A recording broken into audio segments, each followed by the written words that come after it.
Just a few hours before the Kansas City Chiefs would face the Minnesota Vikings in the Super Bowl, Nick Civella placed a call to the tapped payphone inside the trap. He spoke with gambler Frank Tusa, who was accepting bets called in by bookies. The Chiefs were a 12-point underdog heading into the game, and yet the betting heavily favored the Chiefs. The action on Kansas City was so lopsided. So many people were betting on Kansas City to win. That Frank Tusa became concerned. Hey, we're going to really take a bath if Kansas City wins here. Nick wanted to know just how bad, so he called Frank Tusa up at the trap. Hello. Hello. How are you? Fine. How are you? Okay. How'd you finish for today? How you set? 43. What do you mean?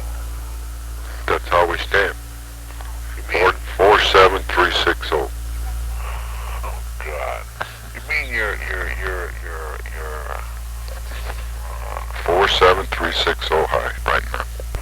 Well, that's ridiculous. Not. Oh shit. Where's all this from?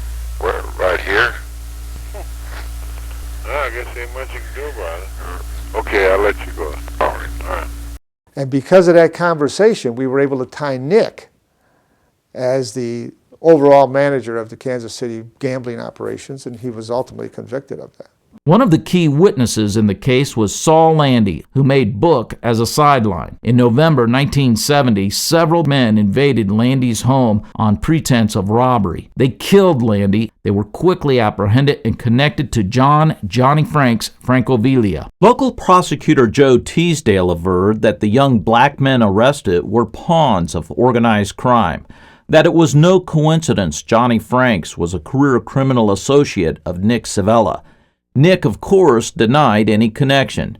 Famous mob lawyer and mayor of Las Vegas, Oscar Goodman, was one of several lawyers who defended Nick on appeal of the gambling conviction and helped keep him out of jail for 7 years. Nick kept the KC Mafia family relatively small, and like the mob in Chicago during the 1970s, it was now being called the Outfit. Nick Civella's innermost circle consisted of his family, his brother Cork, his nephew Tony Ripe, and Carl Tuffy DeLuna. Tuffy, who grew up on the north side streets of Kansas City, was very much the muscle for the Civella family. Tuffy was sort of a mix between Nick Civella and Corky Civella.